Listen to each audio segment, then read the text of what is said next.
Well, a very good evening to you, race fans. Welcome back once again to Simple Racing Broadcast, where we bring you all of the best iRacing action that you're going to find just about anywhere, I reckon. And look, maybe a little bit biased, but I'll tell you what, the racing of late has been absolutely fantastic, and we're expecting more of the same tonight as the Alliance Sim Racing Gard Supercar Championship continues on. We are at the midway point of the season, and we return tonight to the Bend. This time, though, a very, very different experience indeed. We're taking to the GT circuit, which is underutilised, I've got to say, and there's varying opinions on this circuit. We'll probably hear them all between myself and, of course, Isaac Fogarty in the booth, and of course everybody out there in chat this evening who is along for the race.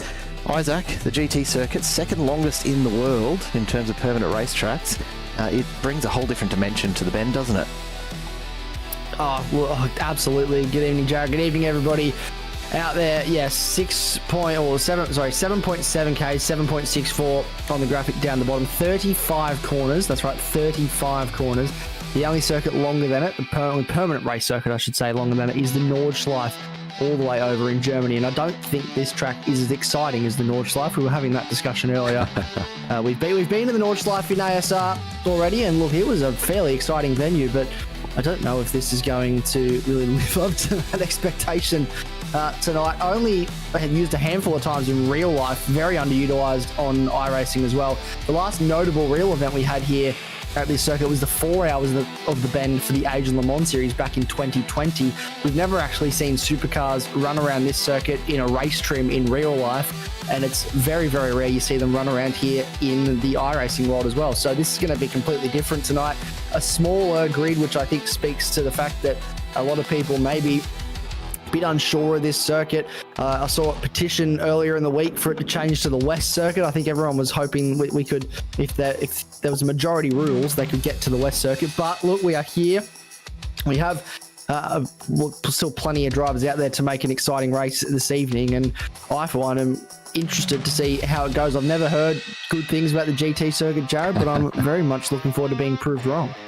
Well, look, 2 races tonight, 11 laps each. It doesn't sound like much, but when you're talking about 7.7 Ks, we are looking at just a touch over 3 minutes for a lap here. A reverse top 10 grid in the second race, which is going to be basically half of the drivers that are here tonight. So it will be a bit of an impact, but yeah, an interesting one is certainly what lies ahead of us. Before we take a look at the hot lap tonight, let's take a look at the championship standings. And coming into this, as we approach the midway point, it is still anyone's championship to win. Brian Borg and Will Buchanan separated by only 8 points at the top of the table. Mark Poynton a fair way further back, as is Jason Bentz and Troy Stonestreet, but all 3 of those guys really very much in contention for at least the third step of the podium, and then a further gap back to Stephen Varga and Ricky Hyde, with Horsell Chapman and Oosterwal rounding out the top 10. Andrew Hoffman, the first of the Cup Trophy drivers, on 725 points, has a 19-point lead over Trav Daly as his closest rival. So it's still a pretty close race up and down through the standings. The top 20 all with plenty of battles still lying ahead, and of course tonight will play havoc for those who haven't shown up for the GT circuit. It'll definitely turn into a drop round for them. What that does to the rest of their season will very much depend on their results over the remainder of it. Look, I think there's not much left to do at this point. We've got a 20-minute open qualifying session going in the background. There's still just shy of 7 minutes left in that session as the drivers get out there and try and set their best time. We're going to go for a bit of a ride with none other than Josh Harris this evening, who's jumped into the Gard Mustang, and he will take us around this GT circuit. I'm going to do my very, very best to try and point out to you the differences between the standard layout and this GT circuit, because it's a blink and you miss it kind of moment. If you're not familiar with the Bend, this is one of those circuits that has very, very little visual difference between its various circuit layouts, but turn 1 and 2 here, all very much the same, and through the right-hander into turn 3. Luke Orman in the chat commenting, great track, horrible tyre wear. Absolutely. This is a bit of a bogey track for V8 supercars. It really does demand a style of driving and a lot of balanced throttle application, high load on the tyres. It's not something they love as we go through the usual left-hand hairpin here, but it is definitely one that challenges the tyres in a Gen 3 supercar. Now, this is where we'd ordinarily start this long sequence of right-handers. You're about to just veer off to the left here. Instead of going to the right, you'll see the cones there. This is where the back half starts, and really, feature-wise, it looks very, very much the same, and that's going to prove a challenge all of its own here tonight for the drivers that have decided to come along and brave it, because realistically, the track features don't actually change a great deal as you get out the back here, but the racing is very, very similar. There's a lot of holding that pace through multiple corners. A nice little chicane section here that I think will absolutely test the tyres when they've already got a fair bit of temp in them. They're starting to struggle late in the piece. You're going to get to the back here as you whip back and forth and up and over the curbs as Josh Harris bounces it across them.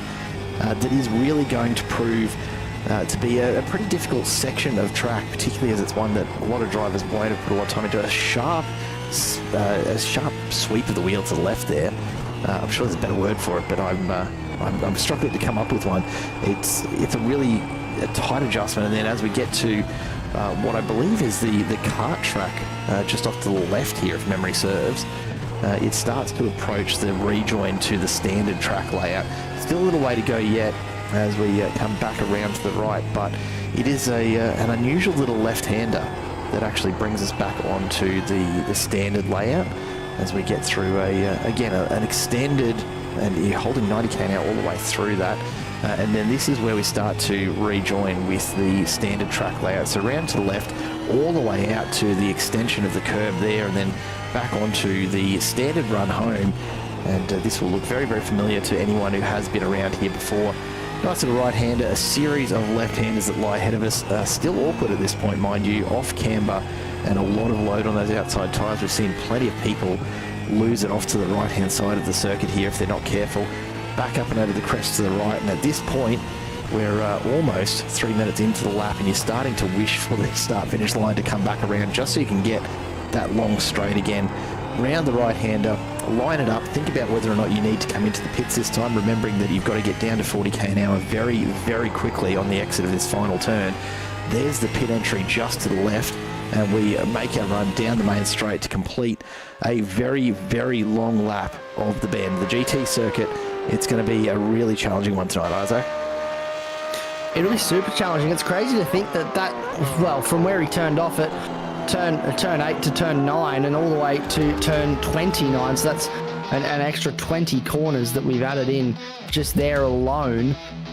It's crazy to think that is 2.7 kilometers of track that we have added to this circuit, or close to 2.8 kilometers really of additional circuit to really drag out this lap. So it's going to prove challenging. As you said, a lot of this circuit is visually the same, which means that the drivers are tempted or can be a little bit confused as to where they are on occasion if they're not paying attention, and that's super easy to do when there's not a lot happening around you. You might be on your own, and all of a sudden you can't quite remember which way the track is going, and you can get a little bit lost. And hopefully we don't see anybody get lost tonight, but look, many have done it before. Kimi Räikkönen did it in Brazil a number of years ago. He got lost and couldn't find his way back onto the track, so maybe someone will have their own Kimi Räikkönen moment here tonight at the Bend. Nevertheless, it should be exciting racing. ASR always provides Jared, and if there's one thing that we know for sure, as soon as you line any number of cars up on an ASR grid, something is bound to happen, and it will be fireworks. Yeah, it really will be. I'm predicting we're going to see at least one driver tonight, just from muscle memory, have to make a very, very late correction to not try and continue with that series of right-handers and back onto the standard track. I know there are some cones there, but I reckon we're going to see it at least once, particularly if there's some real nose-to-tail battling. If you can't see those cones ahead, there's a real chance that that's going to happen, and I won't hold it against him. I won't make a big deal of it, but I am going to make sure we keep an eye on it, because I reckon that's the most likely bit of randomness that we're going to get here tonight. It's a massive circuit, and I don't think it's actually been used in iRacing officials since it launched. I know there was an official race here at one point. I think it might have been in the season that this track launched, the entirety of the Bend, that is. I'm pretty sure they used the GT circuit in one of the GT3 seasons in the official races, but it's not one that really does get used a lot, and it's precisely because it is a long circuit, but also relatively unknown. You know, the Nordschleife has so much history, so much international acclaim. The Bend, it's just too new of a circuit to have really built that following, and unfortunately the lack of use of this layout means that it's unlikely to ever really become a crowd favourite like the Nordschleife. Yeah, look, I certainly don't think it will become a crowd favourite. However, I think if it does get used more, I'd love to see, you know, the return of an endurance series, potentially Asian Le Mans. Maybe, I know they've been trying for a number of years to try and get the World Endurance Championship over here. That would certainly revive the use of it in real life, and as a result have an effect on what we can do with iRacing and really bring some attention back to this circuit, because it is, as you said, underutilized, and that chicane across the back of the circuit is quite exciting in these cars. It just takes a long time to get there. But I believe, Jared, we now have a grid ready to go for race number 1. We finally do, and this is how they're lining up tonight. Revolution E-Racing on the front row, Will Buchanan up there with Troy Stonestreet, then Chris Burridge and Mark Poynton behind them. Abel Verban and Tony Chapman line up on row 3 with Darryl Callahan and Ricky Hyde on row 4. And Callahan, the fastest of the Cup Trophy drivers. Trav Daly and Brett Horsell rounding out your top 10 this evening. Further back on the grid, Jace Douglas and Scotty Perrins just outside of the top 10 with Tommy DeWitt and Andrew Hoffman behind them. Then Josh Harris and Troy Sipple with Ash Hall, the last driver, to set a qualifying time. Tim Nicol in race control this evening, the driver that didn't set a quality time but will be lining up on the grid, I'm sure. Stephen Varga and Brian Borg, as well as, I believe, Brad Hayes sneaking in there a little bit later on as well. So a few drivers that didn't bother with, or didn't manage to set a qualifying time is probably more accurate. Todd Martin and Tim Nicol will, of course, not be interspersed amongst them. They'll be waiting on safety car duties here this evening. But I don't think over the length of this lap and the length of these two races tonight, I don't think it's going to be a massive disadvantage to have not set a time. I think the one that I will want to keep an eye on is Brian Borg. You know, he's just hanging in there at the top end of the championship table. Will Buchanan is up front, so has himself perfectly positioned to take maximum points here tonight. Borg's got a lot of work to do in this opening race, and yeah, I don't know why you disadvantage yourself like that. Yeah, it's a hard one. It's tough to know exactly why Brian Borg didn't set a time in qualifying. It is a long circuit, so it can be hard to set a lap together, especially if you continue to, you know, dissuade the iRacing stewards with meeting track limits. You can get your lap time invalidated, so that can prove difficult as well. But as you said, it's a long race. It's only 11 laps on the count, but it is going to be a long race, so there's plenty of time for him to try and move forward. I think we're not too far away from having a full grid, just waiting on a handful of cars. Stephen Varga, Brian Borg, Brett Horsell, Jace Douglas and Andrew Hoffman. Andrew Hoffman's just jumped on the grid as I said that, and there he is, appears on our screen. And I'm just seeing in the chat, Stephen Varga has had to withdraw due to what looks like perhaps hardware failure. That is unfortunate for Stephen Varga. Heartbreaking stuff. We're so close to the start of the race as well. He wasn't able to set a time in quali, but I think he must have been hoping he could get that fixed. But unfortunately, it has not been the case, and we will be missing a very, very fast contender, a very fast operator of these cars, especially around the bend. As we approach the start conditions, we're just waiting now on confirmation from race control that we are ready to go. We should be just about ready. Notably, Brian Borg has not joined the grid as yet. So I don't know if he's planning on starting from the pits or in fact won't actually be starting this race tonight. It's up in the air as well. Look, I don't know. Maybe he's decided to give it a run around here and has decided that he doesn't actually want to race around this circuit. I wouldn't blame him either way. In any case, we are about to get underway. Race 1 gets rolling, and Buchanan and Troy Stonestreet will lead us on down to turn 1. Already some moves being made. It's early in the piece, but we are underway here at the Bend. The GT circuit lies ahead, just over 3 minutes per lap. And already, side by side, Burridge and Poynton in 3rd and 4th. Nobody wanting to waste any time in getting established here as we make our way through the first few turns. And thankfully, with a bit of a reduced field, it's going to be perhaps a little bit less chaotic in these opening, I think, few laps as everyone gets relatively quickly into line. Tell you what, though, look at Buchanan go. He's already out to 8/10. What a very, very quick start from Will Buchanan. It's not unusual, but it is a good thing to see for him.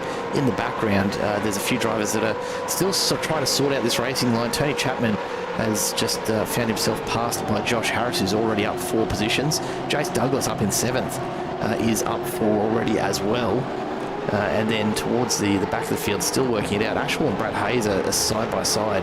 Hayes, of course, starting at the back of the field and trying to make his way through a little further, and looks like he might get this done at this point. And look, we're not even halfway through the lap at this stage. It's very, very early, but we are into the back section of the track now. So it'll be interesting to see how the leaders take this on. Will Buchanan immediately out in front is already starting to establish himself. I tell you what, if he puts on 8/10 a lap here, it's going to be a massive winning margin. It will be a very big winning margin. However, I don't think he should count his chickens just yet. We are only on lap 1. There's plenty of time to go. Plenty of opportunity to make mistakes. Will Buchanan, he doesn't very often make mistakes, but you never know, at a circuit like this, it certainly can happen. Jace Douglas, Ricky Hyde going at it at the moment. This is 6th and 7th on the road. Yes, I did just say 6-7 for you kids out there. I'm sure everyone's having a nice little bit of fun. I work in a primary school. Every time I say it, I can't not hear it, and it's forever ruined those 2 numbers for me, unfortunately. Trav Daly and Abel Verban. Trav Daly went the long way around to find a way past Abel Verban.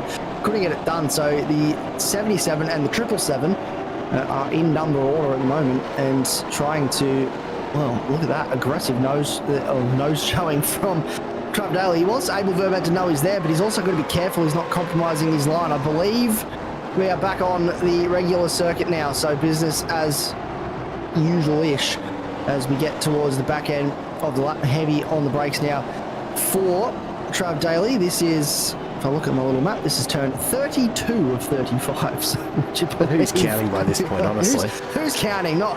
I think by the time we get towards the end of this race, it's going to be hard to keep up. Look at 1.3 seconds for Will Buchanan already, Jared. He is walking away with this. No Brian Borg, no Jason Bentz. It is. Look, there's big names missing from the top of this field, and Will Buchanan is capitalising tonight with the run that he's making so far. That's a massive opening lap for him, and it really does show his intent here. It's honestly, I don't think we're ever going to see him look slow at any circuit, but you know, although the drivers just behind are not slow by any means, to be out there running a full second faster and change than second and third already really does show just how comfortable he is behind the wheel of one of these cars. In behind, Ricky Hyde is under a fair bit of pressure and continues to be from Jace Douglas, who's looking to the inside here. He's going to try and put the nose in, not quite going to get there as they come through the hairpin. And again, we're about to hit the start of those extended right-handers that then becomes the back part of this circuit. It's a really tough one to visually know where you are from a broadcast perspective. There it is. That's the switch over to the extension that makes up the GT circuit. It's it's a very, very difficult circuit to really pick out much of anything going on. It looks like Ash Hall's had a moment somewhere in the background. I'm not quite sure what's going on, but he finds himself a long way down. Abel Verban even further back, and I don't know what's happened, but Verban has actually come into the pits and straight back out. So I'm not entirely certain. I would have to have a look at the fixed setup here to know how much fuel to actually start with. There's no fuel limit. But ordinarily, I think from memory, Jamie McKnight, when he's putting these setups together, generally has a less than full tank on board for them to start. So I'm wondering if maybe a pit stop is actually a requirement here tonight over the course of this race. There's no compulsory pit stops, mind you, but I'm wondering if fuel will be a limiting factor in any way. It certainly could be. I would not be surprised at all. There will, as you said, no compulsory pit stop, which means they don't have to come in if they can save the fuel. However, it will be a challenge to save the fuel. I don't know whether they will be able to go the distance of this race. It is a long time, about Oh, what's that in the end? About 77 Ks, probably more than that actually in the end. And this is a replay of Ash Hall. What exactly has happened here? Just looped it on his own sideways. The gentlest little slide you can imagine. That's the slowest slide, just nice and controlled, almost, I would say. 84 kilometres in length is this race, round up. It's about 85, so whether they get that far on a tank of fuel, I'm not sure, but 85 Ks is a long way to go and a lot to ask. Even if the fuel tank was at 100%, I would think they would maybe only just get there. So if they have not put a full tank of fuel in this car at the start, they certainly won't be making it home without having to come in at least for a splash and dash. And Dan Yeaman confirming that I'm remembering correctly, 50 litres the standard for a Jamie McKnight setup. So yeah, definitely well short of a full tank. Well short of a full tank. And does tell me that there's going to be a stop required. For Fable Burban in particular, 11.38 seconds spent in the pit bay. So we're going to expect about 25-ish litres for that length of time, which is probably around about right, I would imagine, for what he's going to need across the length of this race. But we'll see if everyone else starts to filter through at some point, or if indeed some of these drivers are thinking about potentially fuel saving. It would be a big ask at the Bend, I think, especially on the GT circuit, trying to fuel save around here.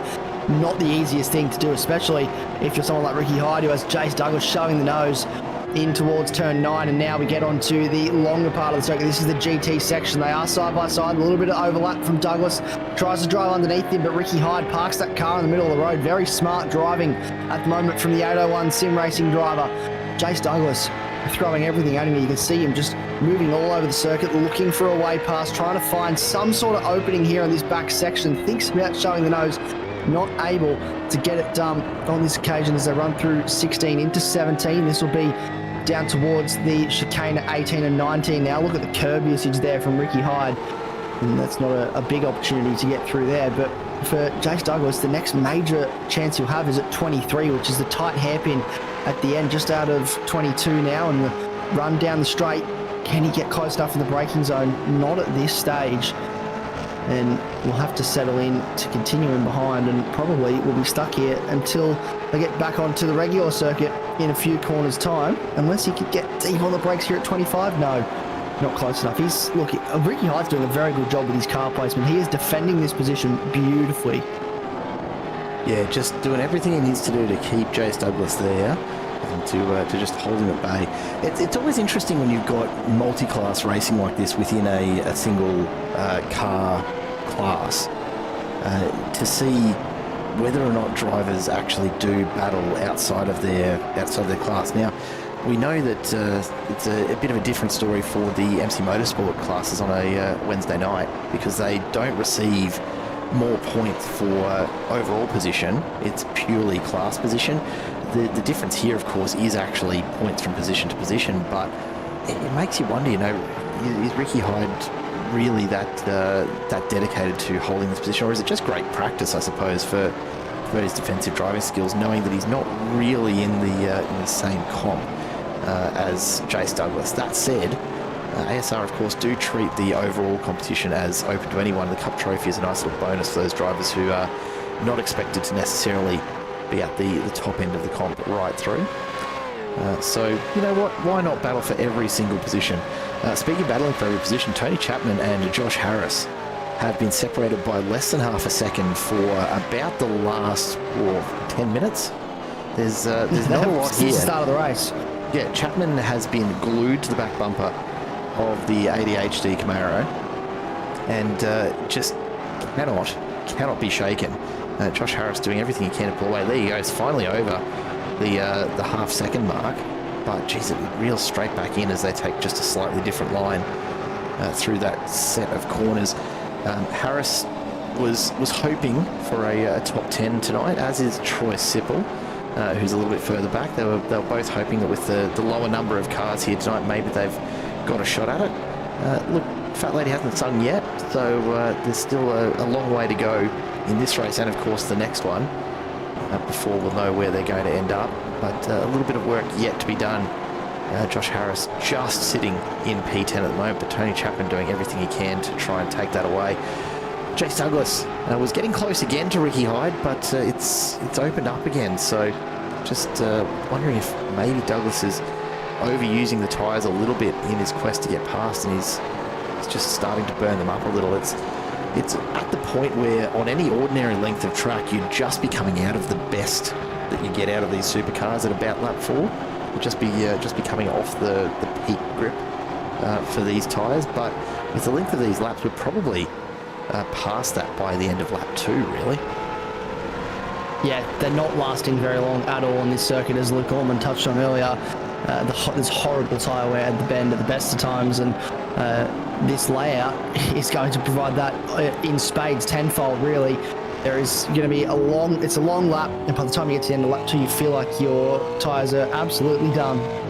Josh Harris with the headset on, seatbelt tensioners nice and tight, cam on so we can get a bit of a look-see into the world of what exactly he's doing behind the wheel of the cockpit right now. I just noted as well, Jared, Andrew Rushworth jumping in the chat to let us know that you need about 18 to 20 litres. Probably don't think it's going to be that or possible enough to make that, to save that much really to get to the end. So you will have to stop at some stage. If you can save 18 to 20 litres while going full ball at green flag without losing too much time, I take my hat off to you. That is an absolutely mega effort, but saving that much fuel around here without a safety car or two is really going to provide a massive challenge. And this isn't really a circuit we get safety cars all that often, because there's so much runoff here and opportunity for cars to just get right out of the way. Unless someone has a massive accident and is stopped in the middle of the circuit, we don't really see anybody getting that. Well, this is Stephen Varga. So he seems to have fixed whatever hardware issue was plaguing him at the start of this one that led to him having to withdraw at the beginning. And if he can get rolling, there is potential that he's going to come out here and, albeit a few laps down, can still be classified, score some points. And it does look like he's rolling out onto the circuit. And the good news for Vargs, if he can get through this race, very, very slow. The good news for Vargs will be if he can sort out whatever this issue is and get rolling once again, he will be able to take part in race 2, which will be fantastic for points. He is still rolling slow, but I don't know if that was to let the train by, possibly. Yeah, we'll keep an eye on it, and hopefully Vargs is back in and able to get out there at full noise and enjoy at least half this race behind the wheel. Stone Street and Poynton now starting to be joined by Burridge. Out in front, Will Buchanan, 5.5 seconds ahead, is absolutely storming away. I saw earlier a bit of confirmation that he's a massive fan of the Bend, and look, I think it's kind of obvious at this stage, isn't it? We're only halfway through. He's already got a 5.5 second lead. Yeah, it's completely unforeseeable at this stage that he might be a fan of the Bend. He's probably about the only person who actually knows the GT circuit, I would say. Everyone else has had to pick it up this week during some practice laps, is probably my guess. But we are still seeing a good contest just behind him. Chris Burridge almost getting back in touch with Stone Street and Poynton. Not quite there yet, but the gap opening up again as Stone Street seems to have just a little bit of extra pace through this back half. Mark Poynton just dropping away a bit, but gets a really, really nice run towards this hairpin, and we'll close it back up again. And hopefully can just stay with it and keep taking that fight to Stone Street for the next 5 or so laps. That is the plan, to try and stay with Stone Street and really try and get involved here for the back end of the podium. Keep in mind these guys are going to drop down the order. Stephen Varga, there we go, up to speed, so he is rolling.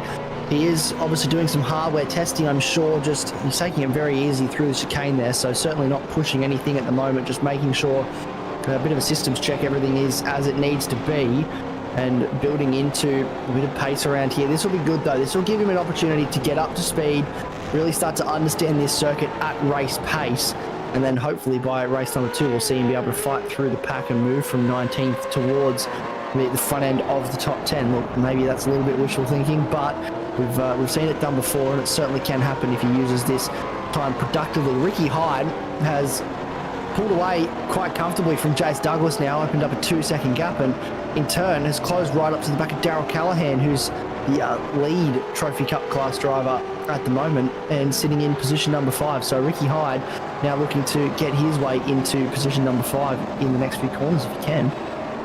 Yeah, I was actually just looking through our telemetry to see if we'd missed something there, and if Douglas had veered off the track or something like that. It looks like he's just burned all his pace, pushing so hard. Here we go. We're starting to see some pit stops happening. He's going to have to pull up fast. Callahan gets a nice little shunt along from Ricky Hyde there. And everyone coming in, so about that halfway point seems to be the very, very popular moment. Have a look at the field all streaming in. Buchanan and Chris Burridge out in front have continued on. Look at the gap. You just saw Buchanan disappearing into the distance. Burridge a couple of corners behind, and 21 seconds back from Burridge to Tommy DeWitt in P3 right now. What will be interesting to see is where everybody comes out compared to some of the early stops that did happen. Abel Burban and Trap Daly just about to round the final corner now. Let's see if there's been anything at all in the undercut with such a relatively speaking, such a small field here tonight. I don't think there'll be quite as much to gain from the undercut, but look, it's certainly not hurt at the moment for Verban or Daly as they find themselves in the back end of the top 10. We've got a few drivers left to pit, really the first 5 all yet to pit. And as you said earlier, I can't imagine anyone saving enough time, enough fuel. Now, the problem for Ricky Hyde here, I believe that shunt that he got on the entry was enough to get him a speeding penalty. Oh dear. And I'll confirm that, but he's just spent 51.8 seconds. Wow, that is a long time. Which would be 11 seconds of fuel and 40 seconds of stop and hold. Yeah, that is going to really take him right out of this race, isn't it? He's all the way down in 18th position and the last of the cars on the lead lap. So that's unfortunate for Ricky Hyde, and he's got some work to do now to try and make up some time before the end of this one with not a lot of time left. We are on lap 6, so over the halfway point now, and then he'll have to turn around and try and make up some positions. Here number 2. This is a replay. So this is Darryl Callahan from through the final corner to the pits. Watch Ricky Hyde in behind. Oh, you know what? No, it's his entry. Very late decision. It's his entry. Yeah, it's not the speed. It's the unsafe entry. It's the late call. Yep, he's waited too long to make that decision to come into the pits, and as a result, he has crossed over the white line too late, and race control iRacing race control have whacked him on the wrist for that, and he's copped a 40-second stop hold penalty. Yeah, it's a tricky little spot to get into, and I reckon he was really torn there as to whether he was going to try and pass Callahan or to come into the pits, and I don't think he was expecting Callahan to pit at the same time, honestly, as we see Buchanan now into the pit lane. So yeah, that's not played out quite as he would have hoped, I'm sure. And it effectively takes Ricky Hyde out of contention here. He's all the way back in 18th. The only driver behind him on track, Stephen Varga. Yeah, Stephen Varga is, the last of the cars, but he is 4 laps down. So this, unfortunately for Ricky Hyde, makes him, the last of the cars on the lead up. He's not too far behind Ash Hall now, though. I believe Ash Hall is yet to stop in this race as well, so has not actually come into the pit lane. There's a couple of cars that are coming into the lane now, including our race leader Will Buchanan. Burridge is in, Tommy DeWitt and Scotty Perrins also finding their way into the pit lane. Brad Hayes continues on, also yet to stop. So only 2 cars in the field. One is first and one is 17th. Ricky Hyde should get past Ash Hall very, very shortly. What we're watching at the moment, though, is this battle for the back end of the top 10. Abel Verban sits 9th on the road, then we've got 10th on the road. You've got Trav Daly right in front of him. A couple, about 6/10 up the road. Then right behind him is Brett Horsell. So Brett Horsell nice and close to Abel Verban. They've just been promoted up a couple of spots as the pit stops sort themselves out, and DeWitt and Perrins just at pit exit now, so they'll continue to lose a few positions. Chase Douglas, though, P10 after this round of pit stops. I feel like he was further up than that there, Jared, and he sat there for 14 seconds. So that extra couple of seconds in the pit lane has actually cost him, at least 4 or 5 positions there. What I found really interesting, Josh Harris actually giving up the spot to Tony Chapman. Now, whether that's happened as part of the pit stops, I'm not entirely sure. I'm just going to look back now to see if we can pick up exactly where that pass is made, because Harris was holding him off for an awfully long time, and it does look like it's happened out on track somewhere. Actually, just on the exit from pits, even by the look of things. So an interesting one. We might go and have a look at that. In the background, Chase Douglas picks up another spot, gets past Brett Horsell coming down the hill. And so Douglas back up inside the top 10. He'll be really, really happy if he does finish around there to be starting from the front end of the grid for race number 2. Of course, a reverse top 10 for race 2 here tonight. Same distance again, but it'll be a bit more of a fight through for Will Buchanan. That said, the gap for Buchanan has come down considerably with that pit stop. He actually spent quite a bit of extra time, almost 14 seconds in the bay. Troy Stone Street only 10.4, so picking up a good 3.5 seconds, Stone Street, in that pit stop. Buchanan's still, though, out in front by 2 seconds, and no doubt that will increase over the next couple of laps as well. Yeah, he's just going to start to pull away again, isn't he? He's fastest up of the race so far, 7/10 quicker than Troy Stone Street's fastest up of the race, which means that there's a lot of pace in that Revolution e-racing car. This is Tony Chapman. Watching a replay, so something happened here for Chapman, There's maybe Josh on pit Harris. exit. Watch for Josh Harris. Has he got past him? He has. Just sneaks through. Jumped in front of him. So that was a long time coming for Chapman. He couldn't do it on the road. He's done it in the pits. Yeah, ever so slight undercut came in the lap prior to Harris. And look, when you're stuck in behind someone like that, a nice quick pit stop can be all it takes sometimes. Yeah, absolutely. It can make the difference between,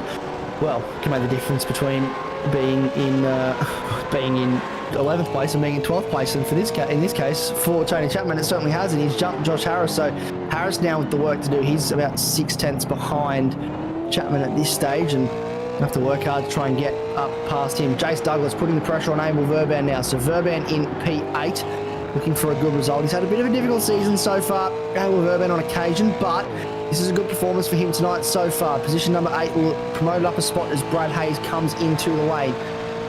Josh Harris and Tony Chapman now going to be fighting out for the last spot on the provisional pole. Nice nose dive there, a bit of a nose show from Jace Douglas. Looked to go up the inside, just wasn't deep enough on the brakes. Abel Verban able to match him, and Abel Verban, a very good operator of these cars, especially under brakes. He's always able to pull these cars up late enough that if there's a car going for a move up the inside, he can match them, which makes it super difficult to get past him in the braking zone. You really have to wait and try and pressure him into a mistake here, and that's exactly what Jace Douglas is trying to do. But at this stage, Abel Verban's driving beautifully. It does not look phased whatsoever. And the danger here, of course, to Douglas, as he puts the car just a little bit off that racing line, trying to find a way through, he's actually bringing Horsell behind back into this. Douglas stays to the inside, really wanting to make a dive, not quite positioned properly there, but Verban will be well and truly aware of his presence and will have to be thinking about that over the next few turns. With the extra pace that Douglas gets on that corner exit, he's really got this car dialed in over this section of the track. We've seen him close the gap time and time again through this part of the circuit, and he's hanging in there with Verban at the moment. A bit of debate in the chat as to exactly why Will Buchanan took that extra few seconds. Maybe some makeup reapplication according to Revolution e-racing's official account. So look, I will just note that down for if or when, depending on your point of view, we have a chat to Buchanan later on this evening in the booth. I think it's looking pretty likely. It's his team boss, that's for sure. Yeah, I mean, I'm inclined to just take him at his word and go with it. But anyhow, Jace Douglas still trying to find a way past. This is absolutely the closest battle pack on the track at the moment. Here we go. Douglas has got it up the inside, got a great drive off that turn and puts the car up alongside Verban. Verban has to drop back in behind and now doesn't want to lose the place to Horsell either. Can he stick with Jace Douglas, or is Verban about to get overtaken by the next couple of cars in line? Brett Horsell, Tony Chapman and Josh Harris just barely hanging in at the back. Yeah, they are hanging on, trying to stay as a part of this. Josh Harris will be looking at the fact that Tony Chapman in P10 is just in front of him. That's potential, if I can get the words out. I can't get the words out. Potential provisional pole for Josh Harris, and I just tried to say that 2 times fast, which is why I got a bit of a tongue twister. Potential provisional. There's too many P's. Doesn't get any better than we try, mate, honestly. No, it doesn't. It really doesn't. I think I should just stop. But look, Josh Harris, he is searching for that last spot in the 10. Will Buchanan's just done the fastest lap of the race, if you don't mind, a 3:05.7. Troy Stone Street in response has done a 3:08.2 and is now almost 5 seconds behind Buchanan once again. So that gap continuing to go. He's just having fun around here, isn't he, Will Buchanan? He's having an absolute day out at the Bend. The only man that, I think we said earlier, practices this track for fun, which you have to be crazy to do, really, to do this track for fun. I think it's such a long circuit. The Nordschleife, I can understand doing it for fun because of the excitement and the difference in the layout and the undulation in the road and changing of surfaces. The Bend, it's all one surface. It's pretty flat. There's not much to be excited about, really, if you're doing this just for fun. I mean, that said, you know, I used to sit and turn lap after lap of the Nordschleife just for fun, and you're right. There's a significant difference in track makeup and surface conditions and all that kind of thing. The Bend is it's a beautiful racetrack. It's well maintained. It's a very, very nice surface, but it does lack a bit of surface variety. Certainly lacks in roadside features, although at the pace these guys are going, you don't tend to spend a lot of time looking at what's going on alongside you. But to be able to master the second longest permanent racing track in the world, I mean, why wouldn't you come and turn a whole bunch of laps here? I don't think it's actually as uninspiring as you might think. Just looking at the actual track makeup, a lot of back and forth cornering. It's, you know, it has a lot of variety, despite all looking visually fairly similar. There's actually a reasonable amount of variety in what the track asks of you, both in terms of corner makeup, camber, a bunch of other minor factors beyond that. But I can sort of see the appeal, and I'm wondering if maybe I should come and turn a few laps here and try and wrap my head around this longer circuit. You're being converted, Jared. You're being converted to a still fan rather of this than Spa, mate. Still rather this than Spa. Understandable. A bit more elevation change at Spa. I'm glad we captured this. I just noticed this on my timing screen. Josh Harris has found a way past Tony Chapman, but Tony Chapman really wants to have something to say about it. He dropped away for a little bit there to over half a second, but now he's closed right back up and has found a new lease of life in this car, and the pace is coming to him with only a couple of laps to go at the line. We are about 2.5 laps away from the end, and this is the move that I think got it done. So Tony Chapman, maybe a mistake, a little bit of a lock up there that sent him wide into one, and Josh Harris said, "Thank you very much, the door is open, I'm going to find my way through." Chapman then took a little bit of time to, I think, regather his thoughts, get himself back into the mindset of focus and reset from what was a very, very small mistake, but a costly one, unfortunately. A supercar with no ABS, locking inside front. It's just going to carry that car well wide of the apex of the turn. And now he is searching for a way back past Josh Harris and into provisional pole. Abel Verban defending still from Brett Horse. Jace Douglas is through up into 7th place, and now Callahan, Daly and Douglas are all line stern, one after the other. The top 3 in the Trophy Cup class going to battle for that Trophy Cup class win. Jace Douglas 2.5 away from that group, but Callahan and Daly within a second of each other. We could have a nice little battle on our hands towards the end of this race, potentially between the teammates. Yeah, we absolutely could. We're just getting an update in the chat from Brian Borg, who's unfortunately not been well and couldn't find the energy to get in the car and race here tonight. And look, I think that's probably the most reasonable excuse that I've heard for not being in the car here tonight. I've heard plenty of people discussing this layout in the lead up to tonight's race, just saying, yeah, no thanks, don't need to spend the time learning something like the GT circuit. I'll pass on tonight and just treat it as a drop round. But it sounds like Brian Borg has a slightly more legitimate take on that, and I'll allow it. Hope you're feeling well soon, Brian.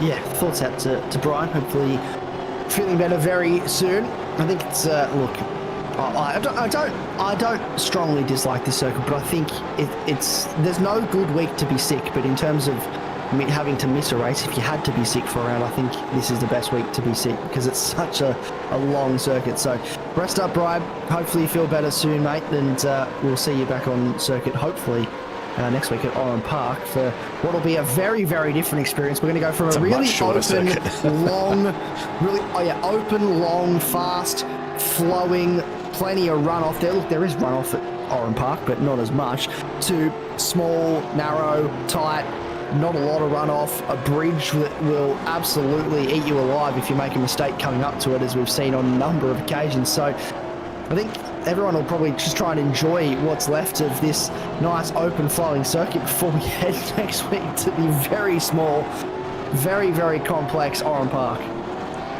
Even so, Oran Park over Winton any day of the week. I just...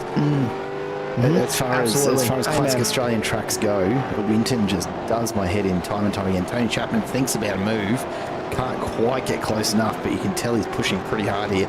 He wants to be in that top 10. He doesn't want to see those couple of cars just up the road all bounce to the front of the grid in this next race. He's going to have to really put the work in. Josh Harris is in a great spot. He's going to have to defend very, very hard for the next lap and a half or so. Lap and a quarter they've got to go here. Will Buchanan out in front. Meanwhile, to give him his due, we'll check in. He's just getting to the end of this lap, and we'll see the white flag out for him in just a moment as he approaches the start-finish line. There it is. So it is now officially final lap time, lap 11 of 11 for race 1 here at the Bend tonight. And Will Buchanan in absolutely no danger of not walking away with this one. 6.2 seconds to Troy Stonestreet, who in turn has managed to open up 4.5 seconds over Mark Poynton, who finds himself under a bit of pressure with Chris Burridge not too far behind at the moment. So Poynton just struggling to keep the pace up there, and Burridge really starting to reel him in. It's a long way to go here, so still plenty of opportunity for Burridge to maybe sneak onto the podium in race 1. Further back, Trav Daly having a bit of a struggle with Verban closing in behind him. It's just towards the back end of that top 10. These guys will all move further up in the grid with the reverse top 10 for race 2 just around the corner. So look, they've got themselves pretty well sorted. Really, the only one at risk at the moment is Josh Harris in the background, but Tony Chapman seems to have fallen off the pace a little bit. Jace Douglas makes a mistake, and Trav Daly sneaks on through, picks up an extra spot very, very late in the race, and so Douglas is going to have to chase very hard here if he wants to pull that back. He is under a bit of pressure as well from Verban and Horsell, not too far behind, so he can't afford another error. No, he certainly can't, and he worked hard to get past Trav Daly to catch him and get in front, and now that mistake has cost him a lot of time, and again, that position that he worked so hard for, he has to do it all over again. Well, it's been a free kick for Callahan, who's disappeared 2.5 seconds up the road, comfortably into the lead of this Trophy Cup class, so should bring that home, provided he doesn't make any major mistakes from here. But this is what we're watching. This is second place in class. It's six on the road, yes, but it is second place in class. A bit of a moment. That's quite a large moment for Chase Douglas. Trav Daly looked a bit on the edge, coming through the braking zone just here as well. Now across the back of the circuit through the chicane. That's 18, 19 and 20. Now through 21 towards 22. The left-hander, they'll flick back now. And then a very nice run. If you can get a good exit off here, you can look for a move into the braking zone at 23, the heavy braking zone for the hairpin, but he's not close enough. And again, Chase Douglas just needs to look how loose he is on exit there. So I think he's run out of tyre. I think he's just at the grip limit, the limit of what is left of that tyre, pushing it as hard as he can, but he's overcooked it. And unfortunately, with the nature of the tyre life here at this circuit and with the tyre model on iRacing for supercars, there is not a lot left in the tank for that tyre, unfortunately, for Chase Douglas. He is still there, but he's going to have to work hard for it. He's still finding plenty of pace, isn't he? Closes that gap back up to Trav Daly very, very easily. So Daly probably having his own struggles by the look of things as we get back onto the standard circuit again. And Will Buchanan just about to come across the line. Here he comes out of the final turn. He'll come across the line and claim his win here in race number 1. And does it easily. Troy Stonestreet just coming out of the final corner now. He'll take P2.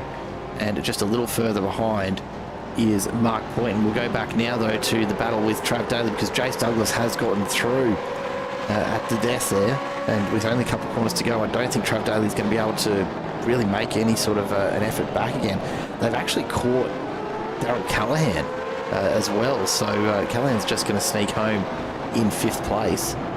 Chris Burridge, meanwhile, taking 4th in amongst all of that, but the train comes out of the corner.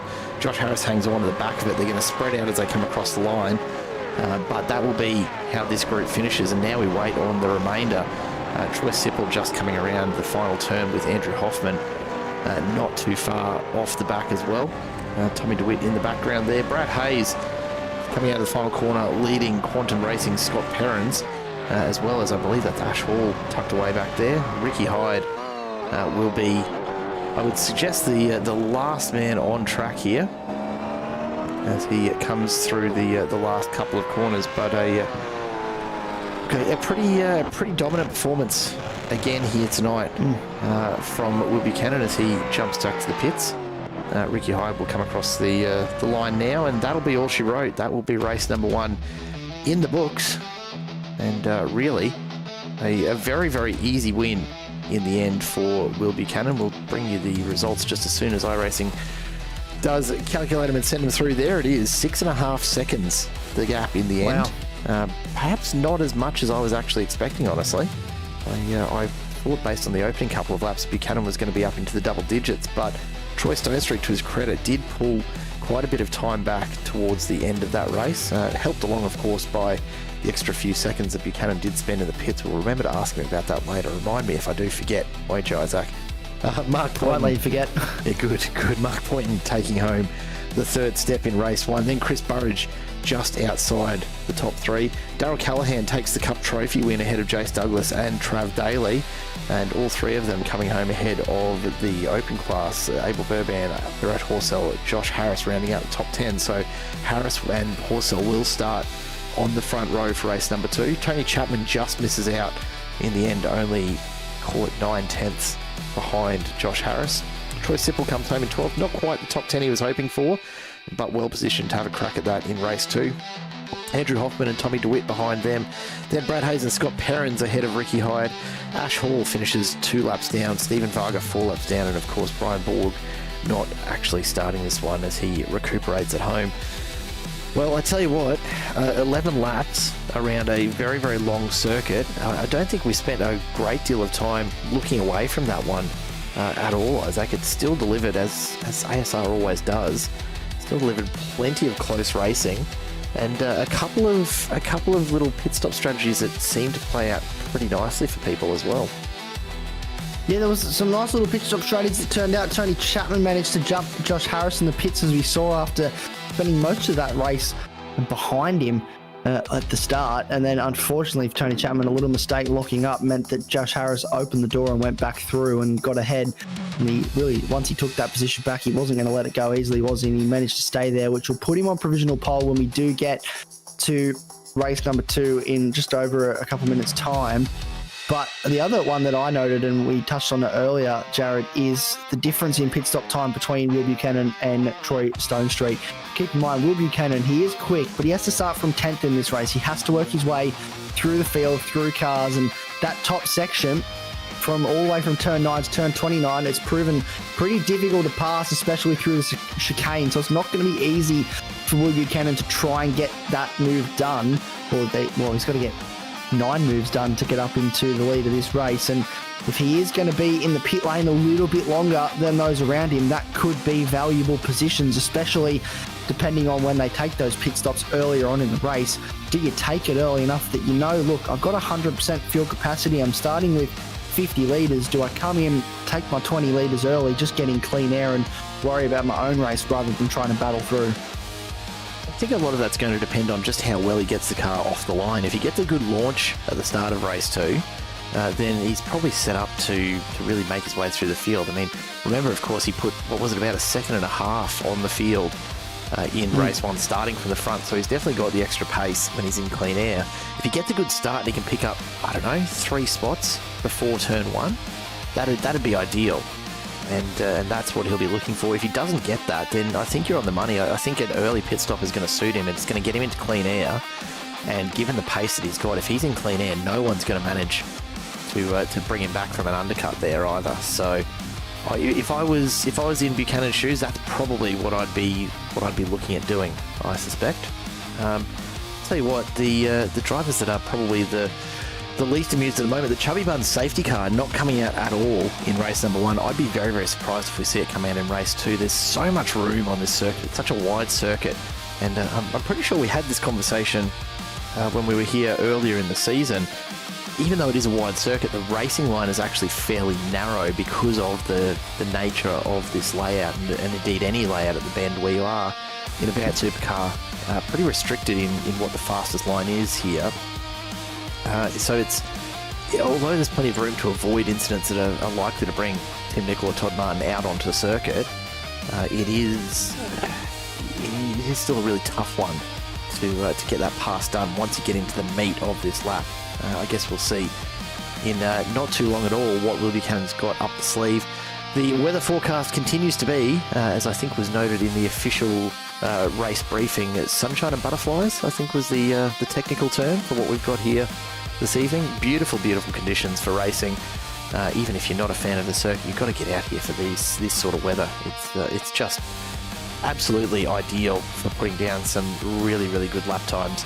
We are just about ready to start gridding up for race number 2. 11 laps and, of course, a reverse top 10. So the grid will look a little something like this.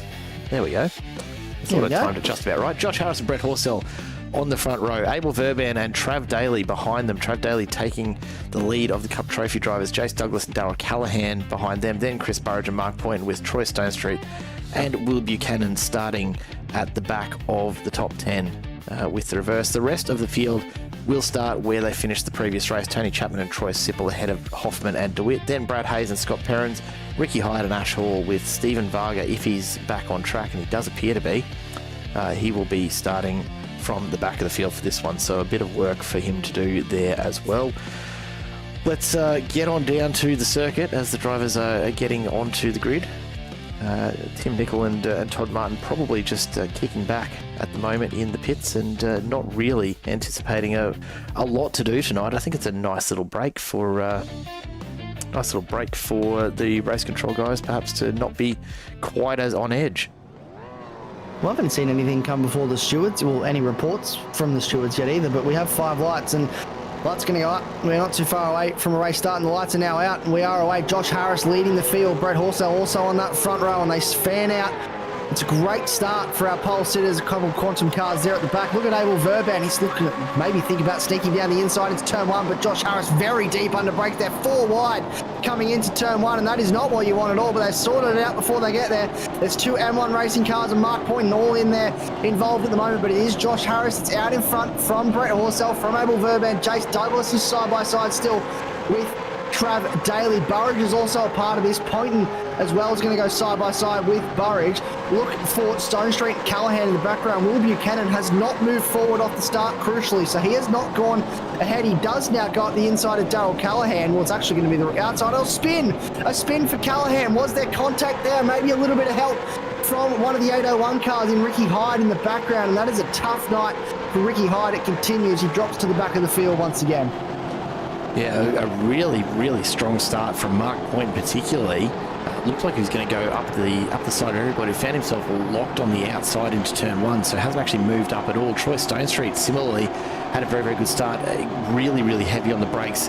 Bit of a lock up into turn 1, almost ploughed into the back of the cars ahead, but managed to keep from doing so. So had just enough room to get away with it, and he finds himself up a couple of positions. Chris Burridge also up 1. Abel Verban and Trav Daly both dropping a position so far, but out in front at the moment, Josh Harris and Brett Horsell holding on to their start position.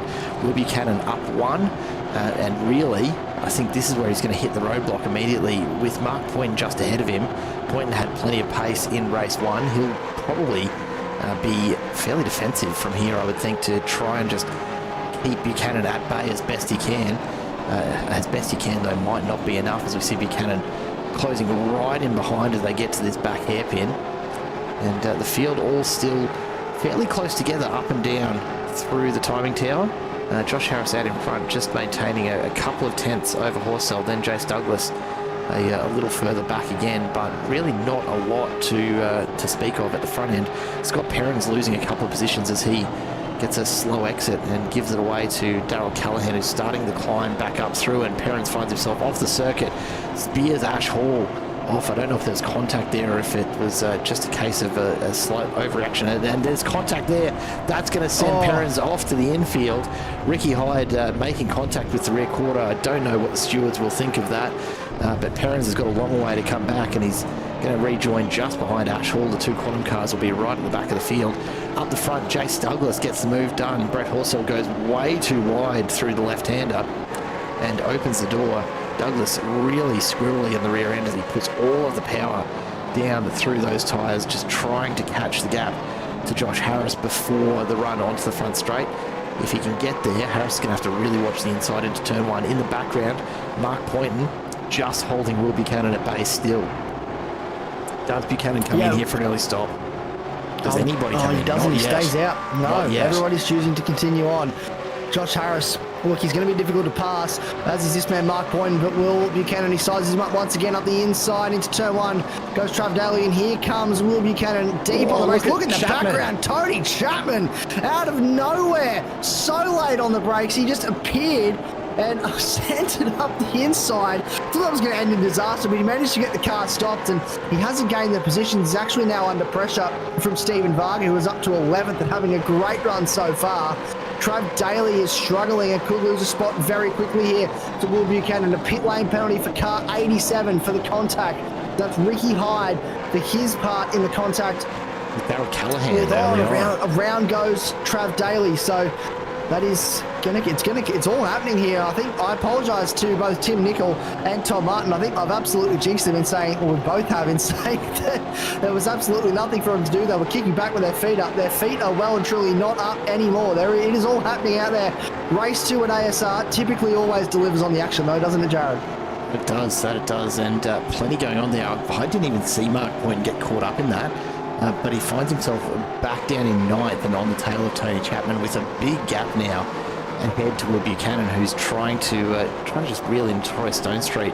Out in front, Josh Harris has been enjoying the clear air for now, but Jace Douglas closing in very, very quickly behind. Horsell and Verban not far off the back either. There's the rest of the train, and this front group really, really packed in there still. A little bit of off-roading there for Brad Hayes as he rejoins behind Ricky Hyde, and going to give another spot up to Trav Daly there, just getting it a little off the mark. And we're starting to see a bit of side-by-side action here. This is Daryl Callahan and Andrew Hoffman now as they get to that back hairpin. And it looks like Hoffman should just be able to hold him here, although Callahan's got a lot of pace around the outside. Stays on the inside of the turn. Can he actually hang on to it here? I think he's going to manage this. If he can just hold on around the outside for a couple more quarters, he'll be back on the inside.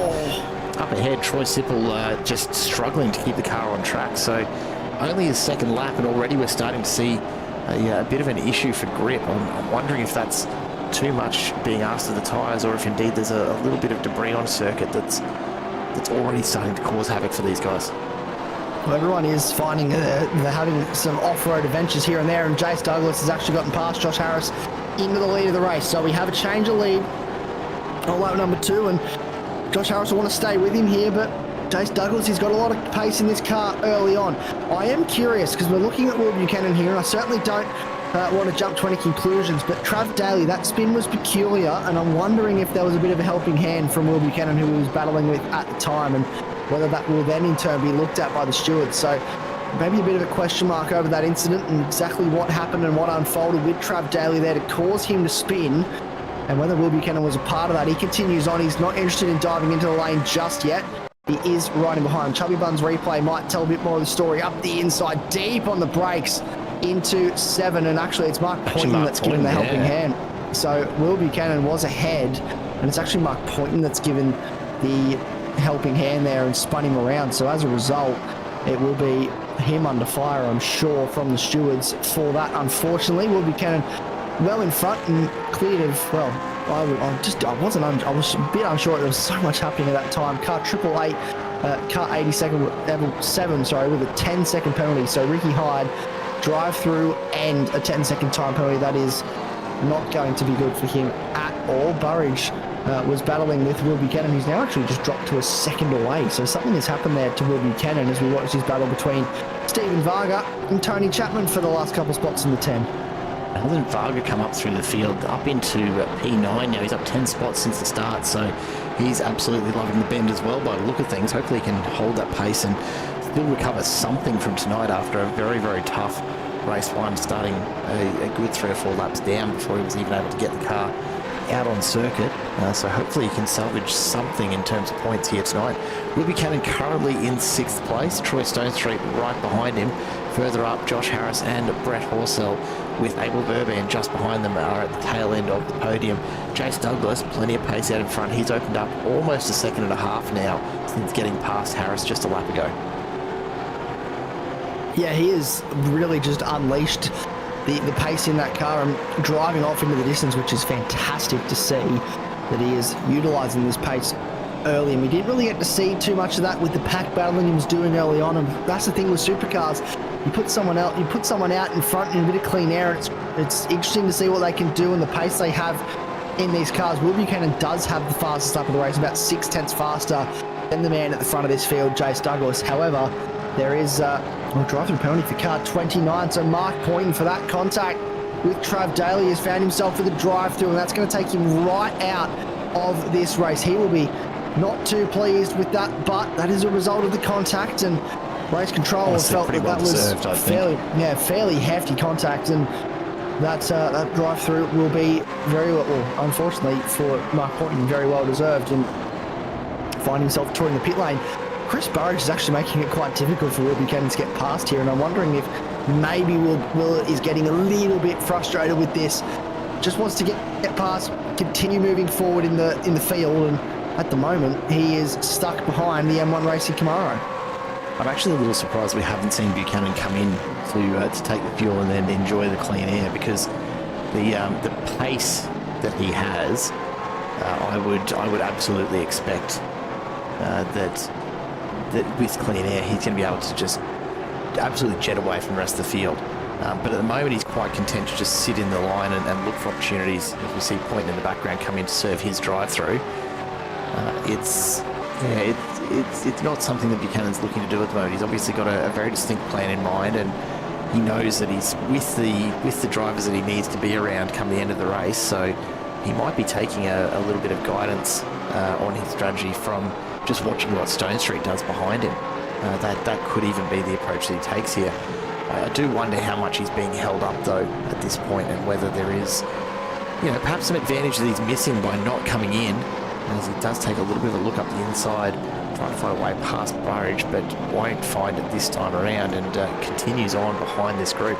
I did want to go back, and we're going to go back a couple of laps here, but I thought it was worth noting. Let's have a look at Tony Chapman's dive into turn 1 and just how late he got on the brakes. The Chubby Buns replay will show this. Watch him come down, Poynton and Buchanan side by side. Watch how late he gets on the brakes. He moves all the way to the inside and says, no way, I'm going to have a crack at this. I have no idea how he managed to pull that car up and not end up in the door of Poynton. He was coming in way, way quicker. In the end, gets a little bit of a nudge along, and that's what cost him most of the time. But yeah, it was a very, very late move, and a little bit of a surprising one. I wonder if it was more a reaction to realising he had not got on the brakes hard enough, soon enough. Look at the background. Troy Stonestreet now side by side with Buchanan. Buchanan's taken just a little bit of an awkward line there and almost gives the position up. Stonestreet continues to apply pressure, and that's going to take both of these guys a little bit further back from the pack that they've been tacked onto the back of for, well, pretty much the entirety of the race so far. Yeah, they have been really just nose to tail most of this front group all race, except for Jace Douglas, who's disappeared up the road. But these guys, his battling is now over a second to Chris Burridge, and Will Buchanan, he's got the pace to close that in relatively quickly. He'll be on the back of these guys in no time, but Abel Verban doing a fantastic job here in P4. Brett Horsell as well, holding his own, sitting right in under the rear wing of Josh Harris and pushing him along. This is the battle pack at the back end of the top 10. Hoffman, Callahan and Trav Daly. Been a little bit of shuffling around. Callahan down 5, Daly down 5 after contacting spins that have really just brought their races a little bit undone, unfortunately, in this second race. But they have got pace, and they're trying to find a way past Andrew Hoffman, who maybe struggling for pace this evening. This longer circuit is a bit of a tough one to navigate.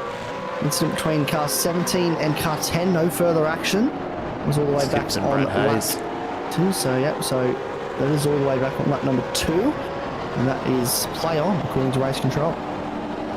Yeah, not much in it by the sound of things, so on they go, and look, they find themselves on the back of this pack, so both not gaining or losing a whole lot by the look of things. They're still pretty comfortably in the mid-pack, a little bit of a way back to a number of others. Now, here come the first of the pit stops. Jace Douglas has come in, and immediately Harris and Verban have followed in. Troy Stonestreet has come in as well. That's an interesting one. I wonder if Stonestreet has seen Burridge holding Buchanan up, and perhaps even a little bit of conversation between the teammates. If Burridge can hold Buchanan up here, and Stonestreet can get a bit of an advantage with some clean air, maybe he'll just get a bit of extra distance over Buchanan when the pit stops are all said and done. This might be an absolutely fantastic bit of teamwork here. Well, it certainly is a possibility. This very well could be a great play from Stonestreet to try and just stay ahead of Buchanan and potentially get the undercut. Burridge is doing a great job of defending at the moment. Horsell out in the lead of this race. Verban and Callahan both have black flags. Those will be stop and holds. Oh, that is super disappointing for them. That will be most likely for what we saw with, well, in race number 1 with Ricky Hyde with the unsafe entry.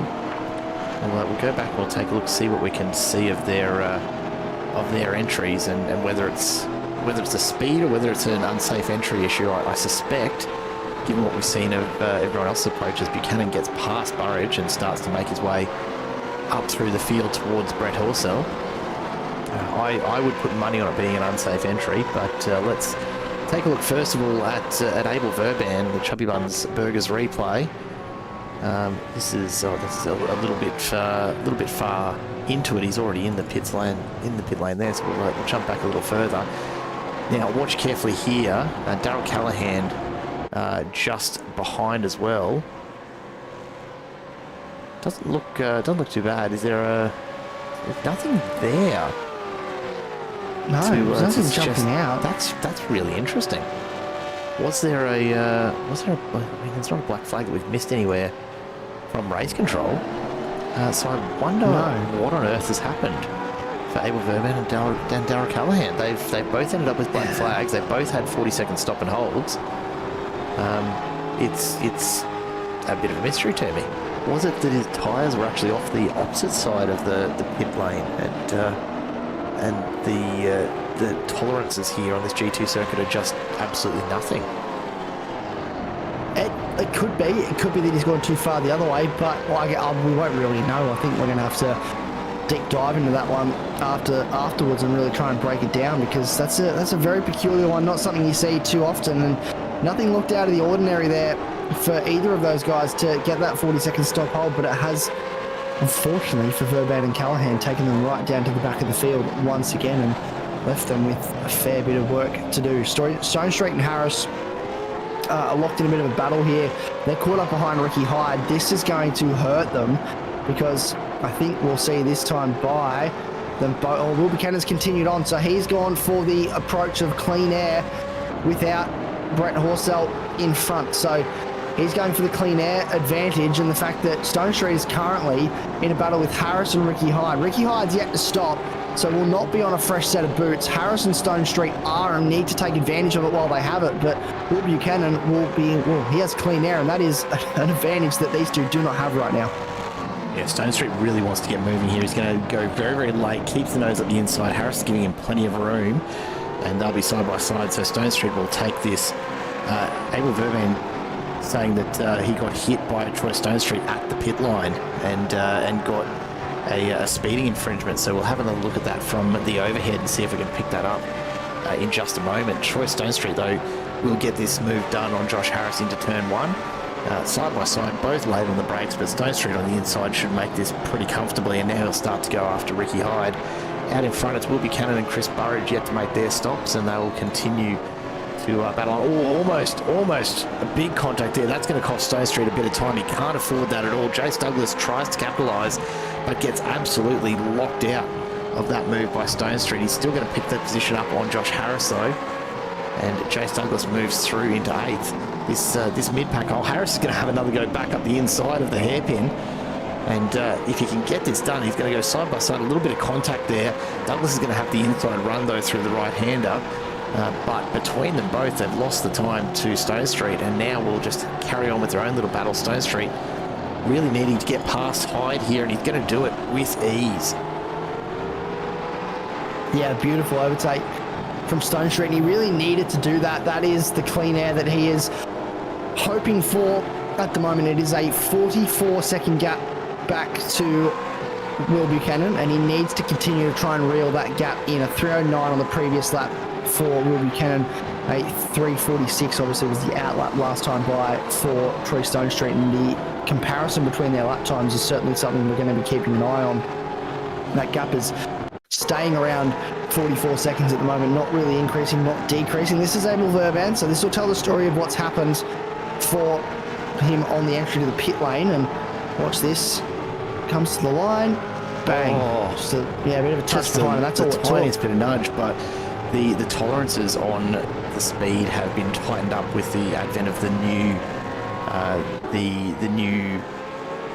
speed limiter that has been put into play by iRacing this season. So only a brief moment there of maybe an extra couple of Ks an hour, but that's been enough to incur a stop and hold. Doesn't take much. It doesn't. It makes me wonder what happened to Darryl Callahan, though, and whether he's had the same treatment from Trav Daly coming in immediately behind him. It's a possibility. Let's go back and take a look and see what we can see for Callahan, because I think it's actually been exactly the same thing here. As he's come in, he's gotten on the brakes, and is there a bit of a nudge? Trav Daly can't get it pulled up, and sure enough, Callahan gets sent across the line at over the 40k an hour limit, and there's a stop and hold for him. That is, very unfortunate, and that means for those two, for reasons outside of their own, they are down the order. I'll tell you what, though, keep that manoeuvre up the sleeve for if you're racing in officials and you want to pick up a bit of time over arrival. Just give them a bit of a nudge on the way into the pits, and they'll be parked for 40 seconds. Yeah, it's tactics. Probably not a bad way to spend a couple of incident points in an official race, is it? No, I don't know whether if you do that to the wrong person, that might end in tears, and maybe there's Troy Stone Street's in front. There you go, out in front. So he's got him. So we did question whether it would be enough. He got caught in traffic, and we were unsure whether there would be an advantage gained from Will Buchanan, but it actually has gone in the favour of Troy Stone Street. He's come back out in front. He'll need to make this car as wide as possible. He hasn't really got long till these tyres come up to temperature for Will Buchanan, and then the pace will be unlocked. The fastest man all evening will be desperate to try and find a way back past Troy Stone Street here. And again, Buchanan spending an extra couple of seconds in the pit bay. I don't know if his fuel calcs are just a little bit more conservative than Stone Street. Is Stone Street running a closer to the line kind of fuel number here and taking on a whole lot less? I'm not entirely sure, but Buchanan in both races has been just a little bit slower. A couple of seconds is all it takes, but Stone Street been very, very sharp on his pit stops, and that's got him back in front. Stephen Varga and Chris Burridge yet to come in up ahead, so we're looking at the effective race leaders. The gap to Stephen Varga of 40 odd seconds will disappear very, very quickly when they do come into the pits. But I'll tell you what, Varga's on track for a pretty nice finish considering where he started this race. Yeah, he's doing fantastic, isn't he? He's on for a very, very strong result once he does come into the pits. Should drop, I think, somewhere towards the back end of the top 10, which will be a fantastic outcome for Vargs with the hardware failure just before the start of race number 1. He didn't set a time in qualifying, so we started from the back anyway. Came out about 5 laps in and just really got the laps up, got some miles under his belt, and has come out swinging in race number 2. Will Buchanan is trying to come out swinging here and find a way past Stone Street, who is doing everything in his power. The car placement is spectacular at the moment from the 801 Sim car to try and defend. Horsell and Chapman are going at it as well. Chapman looking to go around the outside on the run towards 29. Switch back, tries to get underneath him here through 27 into 28. And now 29 back onto the circuit that we are very, very familiar with, the endless right-handers. And Will Buchanan not yet able to find a way past. He's doing a very good job in Stone Street to hold him off. Burridge has just copped himself a black flag on the way into pit lane as well. Oh, Stone Street slides. Oh, Stone Street, he's overcooked it, and Will Buchanan goes through. Stone Street is going to have to scramble to get moving, but he's not going to catch Will Buchanan now. That is the mistake that Buchanan needed, and Stone Street just gives it a little bit too much through that left-hander, loses the rear end, and Will Buchanan will be away here. Almost 2 seconds the difference already, and I don't think Stone Street's got any hope of catching him now. No, he really doesn't. Yeah, that is disappointing for Stone Street. He just opened the door and let him go through, and he was really responding well to the pressure up until that point, and unfortunately, that is disappointing for Stone Street. He's still sitting third net, which is a good result, but he would have been kicking himself. He could have been at the front of this field. A couple of questions in the chat around a penalty for Troy Stone Street for that contact nudging Abel Verban up and over the pit speed limit. Nothing through from race control yet. That doesn't mean it won't happen, but we haven't received an update to suggest anything at this stage, and I'm not seeing anything just yet in the game chat either. So we'll keep an eye on it. It's possible that we'll get a post-race look at that one, but it will also depend, I suppose, on whether or not Verban's called it in. I can't imagine he wouldn't call it in, because a 40-second stop and hold, you've got all the time in the world to sit there and let race control know what's just happened. Yeah, you absolutely do. You have so much time to inform them of exactly what has just gone on. But yeah, disappointing.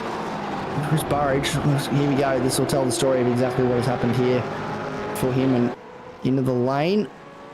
And actually, I think he's all by himself, just oversped on the entry, and knows it too. As soon as he's got there, he slammed on the brakes. Yeah, it's an awkward little pit entry, this one. The cone is actually in a bit of an unusual spot, if memory serves. Chubby Buns replay just giving us a bit of a view of it, but yeah, this one is really tricky.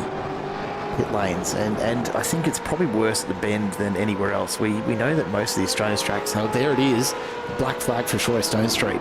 Now, I don't have confirmation for exactly what that's for, but I reckon we can take a pretty accurate guess at that one.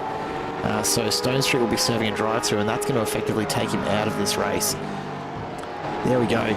Pit lane penalty for car 044 for contact with Abel Verban. That is Stone Street getting the drive-through. I would almost expect that we'll see the same again, perhaps for Trav Daly, if Callahan called that one in as well. Will Buchanan, tell you what, Stephen Varga coming into the pits now is, look, it's, call it 48, 49 seconds end to end.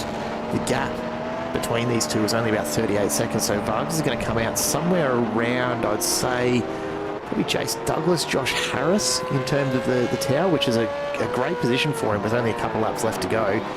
Troy Stone Street's going to drop. This could be a podium for Douglas. It could be a podium for Harris. Stephen Varga is going to be about the only one I think that'll challenge there. Yeah, it's certainly looking like he's probably going to be the only one that will challenge. He's at the pit exit. How far out of the pit exit is he going to be? No, he's still there. He is. He's still in the lane. So he's a long way back. There is no chance. 40k an hour. Watch him fly by. There goes Stone Street. Yeah, he'll come in later. There goes Jace Douglas. Here comes Josh Harris, and now Vargas gets up to pace. I think I half finished a thought a moment ago. The 40k an hour speed limit in the pits of these Australian tracks, it's an incredibly low pit speed limit, and so it takes a lot of concentration to make sure you're down to such a slow speed. But particularly here at the Bend, when you're actually coming through those final turns at, in excess of 100k an hour, well in excess of 100k an hour, to get onto that main straight and then have to drop so much pace to get down in such a short amount of time without losing the time that's just begging for it to be lost as you do come into the entry, because that long straight, exit speed is absolutely everything. And so look, I feel for the drivers at the Bend because it really is walking a tightrope between a perfect pit entry and a 40-second stop and hold. Or, even if you're conservative with it, you absolutely lose so much pace and so much time by not nailing the pit entry here, because the run down the straight is just absolutely massive. So you can't afford to have your pit entry be the differentiating factor. You really do have to nail it and then hope that someone else somewhere makes a mistake. Webby Cannon, though, absolutely no mistake right now. He's almost 6 seconds ahead of Stone Street. You can see just in the background who's yet to serve that drive-through. Jace Douglas a fair way further back. Here comes Stephen Varga. So he is absolutely latched onto the back of Josh Harris. Only a couple of laps left to go here.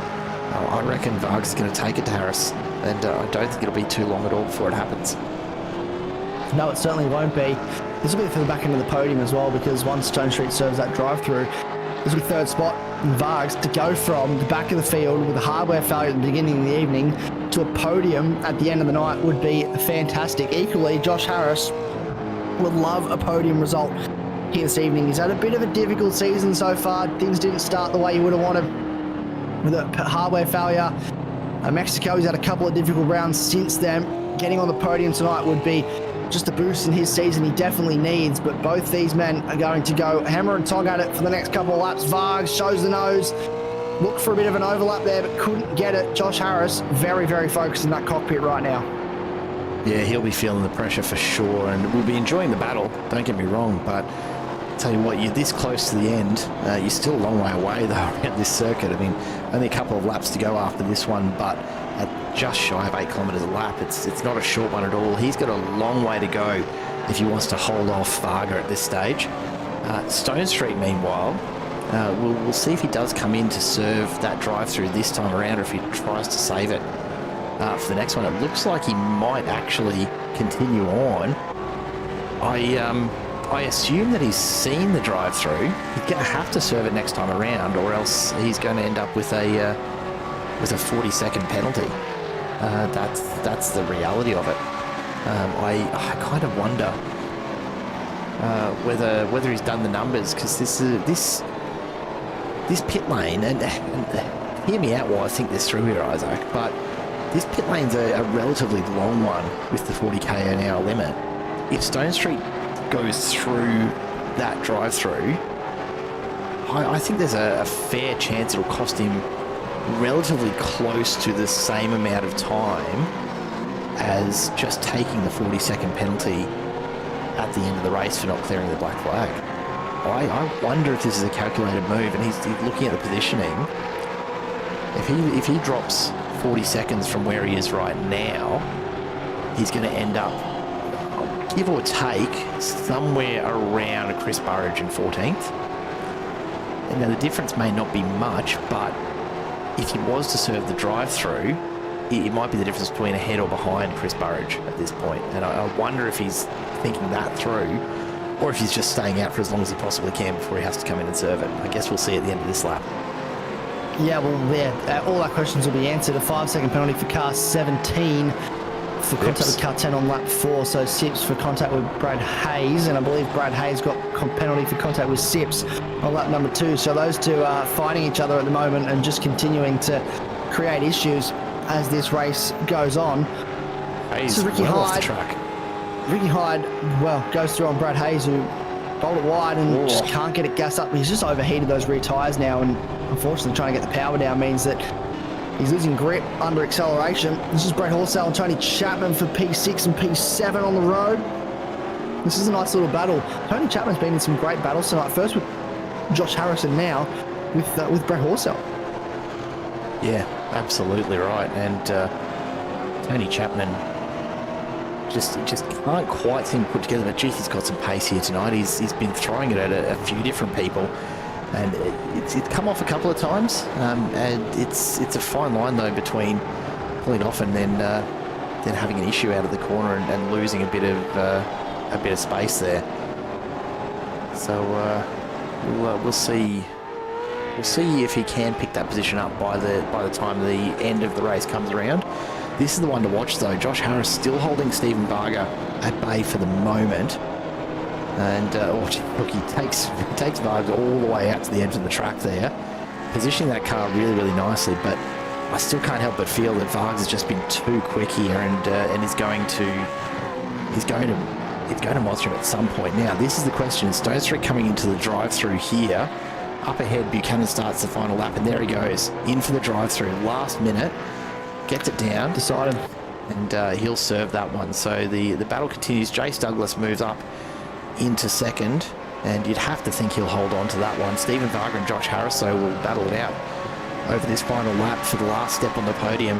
The gap to Buchanan now, absolutely massive, 12 seconds. That's more like what I was expecting to see in race number one. And so I think we'll see that kind of a finishing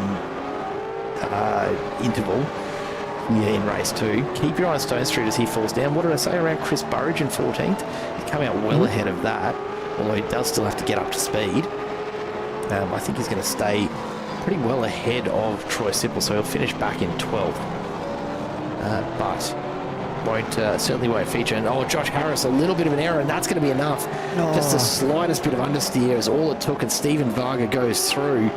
Varg's onto the podium, and surely will start to walk away here. Does Harris have anything left in those tyres to try and mount a fight back? Still plenty of this lap to go. They're not even halfway through it yet. But surely, with the pace that Varga has had, he's going to continue to walk away here. And it does look like Stephen Varga is going to maintain P3 here. A massive, massive drive from him. He's still got to get through another half lap yet, so I won't go too far and call it just now. But continuing to open that gap up, Josh Harris drops to 6/10, 7/10 back, and Stephen Varga carries on up 16 positions since the start of this race. A massive drive for him from the back of the field. He'll rescue some much needed points out of this round. Josh Harris, to his credit, is going to have a fantastic finish here as well. Brett Horsell and Tony Chapman continue their battle not too much further down the road. It's only about 3.5, 4 seconds behind Vargs and Harris, and I think this one's actually going to be a bit closer as they get to the line. Where it's not going to be close at all, I can tell you that much, Will Buchanan. This man has absolutely dominated here all night tonight, and with the absence of Brian Borg, with Stone Street finishing back in the mid-pack, before we take into account drop rounds, of course, this is going to make a huge difference in the lead for Buchanan in this championship at the halfway point. Yeah, this is going to be huge for Buchanan. A great night for him. 2 race victories coming his way, provided he makes no major mistakes from here. Stephen Varga predicted he was going to get to the front of the top 10 in this race, and he's done exactly that. And it's great to see him on the podium. We look forward to having a bit of a chat with him. The great news with this is we'll get to talk to Will Buchanan as well and work out exactly what made that stop in race 1 that little bit longer than everybody else. Burridge gets through on Troy Sipple, so up into P13 for Burridge.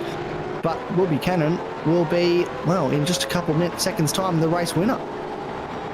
Yeah, and in the end, just too easy for Buchanan here tonight. He absolutely loves the bend. He's shown it again tonight. Enjoys the win, a 14-second gap, but a massive, massive result for him tonight in terms of the championship. Jace Douglas is going to get on the podium. If I'm not mistaken, I think this is his first ASR podium. I'd have to go back through records, but he'll be absolutely stoked with that. And behind him, Stephen Varga comes home to take third, and you can see him celebrating. Josh Harris will be very happy with the 4th place. Tony Chapman can't quite get there in the end. Brett Horsell comes home ahead. Chapman just couldn't quite put it together. Trav Daly will come across the line in 7th ahead of Tommy DeWitt in 8th, and then Andrew Hoffman just a little bit further back with Mark Poynton just having to recover from those early ones. Troy Stone Street in the end picks up 1 extra spot, gets ahead of Scott Perrin, so he'll come home in 11th with Perrins in 12th, and then the rest will filter on through. But geez, Will Buchanan, another night of sheer dominance here this evening, and he'll be very, very happy with the results all around. I'm really curious to find out why his stops were a couple of seconds longer. I wonder if he's taken just that little bit of extra fuel to be safe with it, but he's going to celebrate in style, and why wouldn't you? He deserves every bit of it here tonight. He's put on a massive, massive drive in both races, and just not even close for the rest of the field here tonight. Not close at all. There's no competition, and look at that burnout. He is one very, very happy man, and the Revolution iRacing boss, I'm sure, is still watching. Will be very happy with the result that came their way. this evening. Jace Douglas, what a result for him. P2, fantastic stuff from him to take the Trophy Cup class win and get on the podium in the Trophy Cup class. We've seen him in the Pro class before, Jace Douglas, and we've seen him put on performances like this from time to time. He's a very, very good operator of these cars and has proved that once again this evening. Brad Hayes, a difficult evening for him as he comes across the line. Hopefully we'll see him bounce back next week. I think he's just rolling it across the line. Maybe, I thought out of fuel, but he should still have plenty in the tank based on his pit stop, so I'm not quite sure. I think he's just had a very, very rough night tonight. In any case, the last man on track, Ash Hall, just a little way yet to go before he finishes it up. But, geez, what a drive for Will Buchanan. Again tonight, I mean, we expected it from the start, and certainly if we didn't expect it, you had to expect it by the end of lap number 1. It was just utter dominance from the front of the field, and there was no way he was going to be held at bay for too long. I must say I'm a little surprised still that he did take so long to come into the pits and didn't try and get himself into clean air a little bit earlier, but we'll no doubt have a chat to him about that shortly as Ash Hall comes across to finish in 19th place, and that will end race number 2 for this evening. Geez, I tell you what, the GT circuit looks like a lot more fun than I actually expected it to, I'll be honest. This is how they finished up. Will Buchanan takes the win ahead of Jace Douglas and Stephen Varga, with Josh Harris in 4th place, just missing out on the podium tonight. Horsell and Chapman ahead of Daly, DeWitt and Hoffman, with Mark Poynton rounding out your top 10. Troy Stonestreet finishing in 11th. Will cop a fair whack to his points here this evening. Ahead of Scott Perenzo and Chris Burridge behind him, then Troy Sippel and Ricky Hyde, with Abel Vervan, Darryl Callahan, Brad Hayes and Ash Hall rounding out all drivers finishing on the lead lap. So a clean one, all said and done, and can't be too upset with that, I don't think, if you're in that group of drivers that did take on the GT circuit here tonight. We'll have a chat to a couple of the drivers now that did finish up on the podium. We will start off with 3rd place. It was Stephen Varga, and he joins us now. G'day, Vargs. How you doing? Mate, doing well. You had a bit of a rough first race, but you've more than made up for it in the second, haven't you? Yeah, the force feedback on the wheel decided to not work. So I pulled out of the first race and then jumped in toward the end just to see if it was going to keep working, and fingers crossed the swapping USB ports seems to have worked for now. Well, mate, you know, it may only be a temporary fix, but it's done well enough for this evening. You absolutely monstered through in that second race, up 16 spots. Were you expecting to be fast here tonight? No, not really. No, I was happy with my pace, just about a second or so off, or maybe more if you count Stone Street's 1 minute or 3:05.7 or 8 or something, but besides that I was about a second off everyone else, so it was alright. Well, mate, my definition of just all right is probably a bit different to yours. I'd be very, very happy with up 16 in any given race, and wouldn't be questioning the pace too much at all, mate. It's been a great night for you. Look, a really quick one. The GT circuit. How'd you find it tonight? It looked like actually a decent bit of fun to drive. Was it a lot of work though? Is this a PG time slot? Okay. That sums up the feelings pretty nicely then, I reckon, Marks. Yeah, look, I'm not a fan of the GT section. I didn't really like the track in the beginning, but now I'm starting to find more of a love for the original, just the normal Bend, not the GT version. Well, look, there's nothing that'll make you appreciate a circuit more than the worst version of the layout then, hey? Very true, very true. We'll take it. Mate, always a pleasure to chat to you. Congratulations on the result in race 2 and a great way to bounce back. Anyone you want to say hello to before we do let you go? Just thanks to Quantum Tint Solutions, Alliance Sim Racing, Nicol Photography, West Oz Roof Restorations, and yourselves for putting on the broadcast. Mate, always a pleasure. Hopefully we get a chat to you again sometime soon, hey?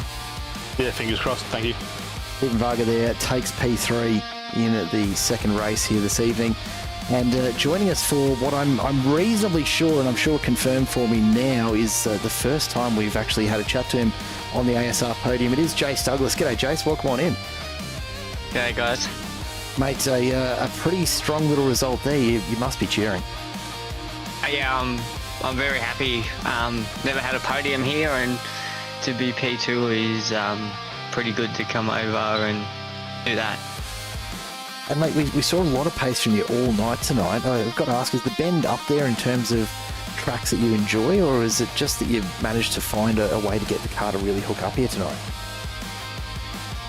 I like the Bend when it's not 35 turns. Okay, so we're pretty unanimous in our dislike of the GT circuit around here then, by the sound of things. I've always been good here, and like even in Enduros I've done here, I've had okay pace. Not up with the top guys yet, but tonight's pace, I was shocked and surprised. Well, mate, we saw plenty of it. You just seem to have that extra couple of K an hour out of just about every corner, and I think you probably would have had a pretty strong result. It looked like you might have cooked the tyres a little bit in the first race. Were you finding they were really starting to give up towards the end of it? No, they weren't giving up at all. I think it was just the happy foot.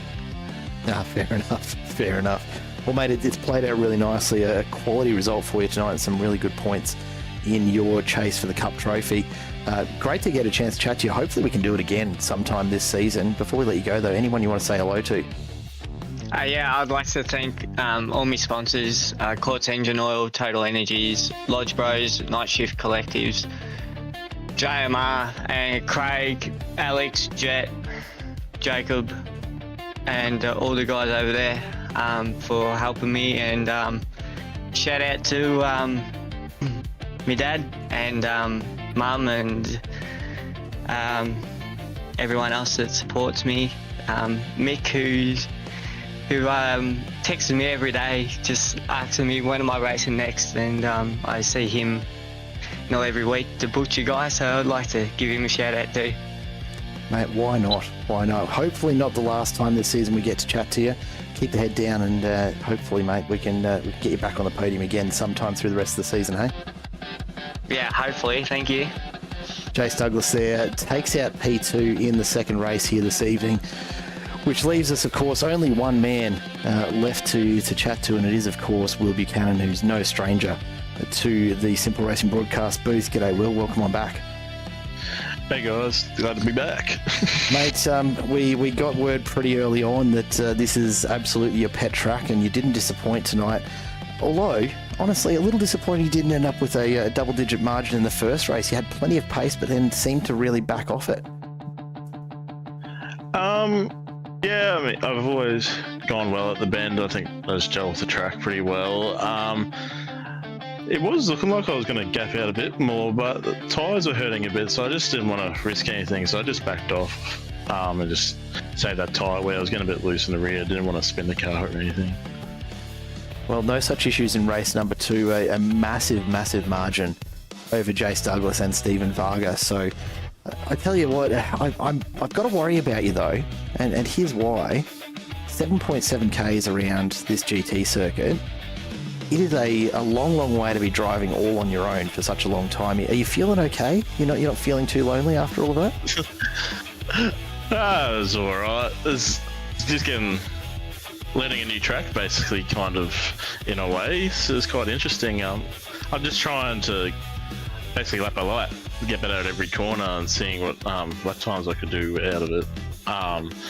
It was a bit boring at the front, but it was alright. It was unfortunate for Brian, who's not feeling too well. Wish he could have been out there tonight. Well, we'll just have to put the GT circuit back on the calendar again then, shall we? I mean, it's fun. I think that'd be a riot, honestly. Yeah, I think leave that for a GT3. I think, but I mean, it was fun. But yeah, I reckon in a GT3, I haven't driven around there in one, but I reckon it'd be really fun, fast. Well, mate, a very strong result, all things considered. The last question we did want to ask you, your pit stops, you're pretty consistently a couple seconds longer in the pit bay than, say, the likes of Stone Street or indeed Vargs or anyone else that finished up the top there. Were you just taking on a little bit of extra fuel to give yourself headroom, or just a bit slower in and out? I guess we were trying to figure out if there was a particular reason for it. my overlay was kind of playing up a little bit. I was saying I was putting my fuel exactly what my overlay was saying, but I ended up having an extra lap worth of fuel in both races. So, I mean, it doesn't really annoy me too much. It means I can just push the whole time. I don't have the stress of fuel saving. So I guess it wasn't too big of an issue. Yeah, okay, that is pretty well what we'd figured, and yeah, look, mate, with an extra bit of fuel in there, no such concerns around conservation to get home here tonight.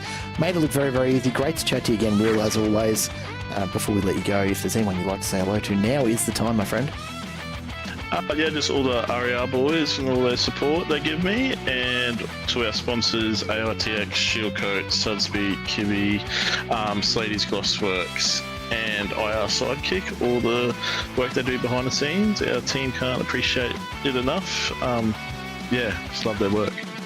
I always have to echo it. The IR Sidekick guys are phenomenal, and the absolute kings when it comes to liveries working with our broadcast here. So I'll just echo that because I can. I love the guys over at IR Sidekick. It's a great little package, mate. Thanks so much for stopping by to have a chat to us once again. I have no doubt we're going to speak again before the end of the season. But for now, go and enjoy the win, mate. Too easy, guys. Have a good one.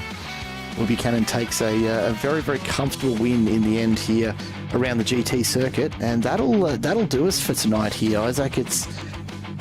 It's been an eventful one. Not much in the way of safety cars or big crashes, but certainly a couple of little incidents there that will no doubt be spoken about for a while, I suspect, in the ASR Discord. That pit lane entry in particular causing its fair share of havoc. But I think the almost unanimous feedback, based on the small sample we've just taken, is that the GT circuit was fun. Let's never do it again. Thanks. Yeah, I think I've heard that a couple times with a few circuits. That was there's a couple circuits I think that go on the list of that was fun. Let's not do that again.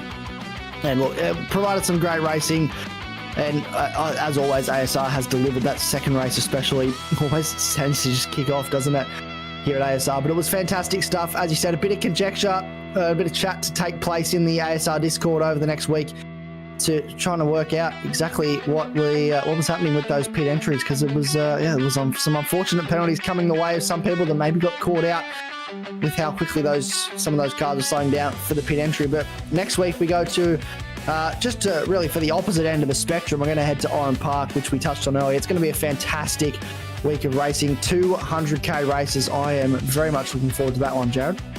That's got to be about 73 laps of Oran Park for 100k, something like that. It's got to be pretty about close. 100 laps. Yeah. It's a much smaller circuit than this week, but it will no doubt be some very, very close racing. It's a cracker of a track, even if it is a little bit small in sections. So looking forward to seeing these guys going door to door.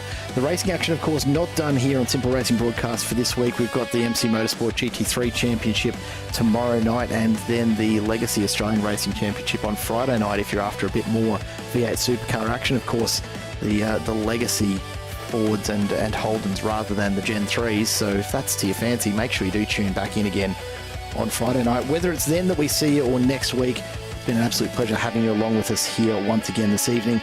Massive thank you as always to SolarGuard St. Gobain for making the ASR Supercar Championship possible through their support, as well as AA West Automotive, Quantum Tint Solutions, Nicol Photography, Chubby Buns Burgers, and of course the 24/7 Sim Services guys up in Race Control.